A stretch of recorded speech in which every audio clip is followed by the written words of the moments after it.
Restaurant নিয়ে ভাবনা কি, রেস্টুরেন্টের নাম এবং সেখানে কি কি থাকছে, আমি সেই বিষয়গুলো নিয়ে আজকে জানতে চাই। রেস্টুরেন্ট বেসিক্যালি ওনার উদ্যোগ, উনি এটা নিয়ে বলতে পারবে সবচেয়ে ভালো, আমি জাস্ট ওনার পাশে সাপোর্ট। উনি হচ্ছেন আমার ব্যাংক, শুধু সাপোর্ট এভাবে পাশে থেকে দিলে হবে না, আমার যখন যা লাগবে সেটাও দিতে হবে। তো রেস্টুরেন্টে আসলে বেসিক্যালি আমি ওকে সবসময় বলতাম, ইনফ্যাক্ট ওর যেহেতু ফুড নিয়ে অনেক প্যাশন, আমরা যখন শুরুতেই আমেরিকা গেছি তখন আমার বাবা খুব বলতো, ও সব সময় ভাবতো না না আমি এই দায়িত্বের মধ্যে যাবো না, আমি এত টেনশনে, আমি বারবার বাংলাদেশে যাবো, আমি এগুলোর দায়িত্ব নিতে পারবো না।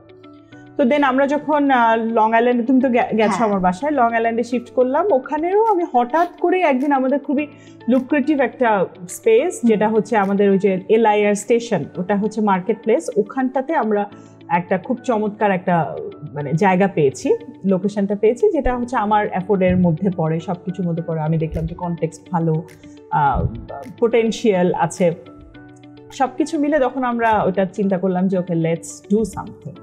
তো ওইটা এখনো আসলে আমরা স্টার্ট করি নাই, we are on process of starting, but hopefully আমরা তাড়াতাড়ি যদি শুরু করতে পারি তখন একটা পোস্ট ডেফিনেটলি দিব আর কি। নাম কি হবে রেস্টুরেন্টের এখন বলা যাবে নাকি? ওনার নামে নাম, আমার নামেই নাম, এন ক্যাফে।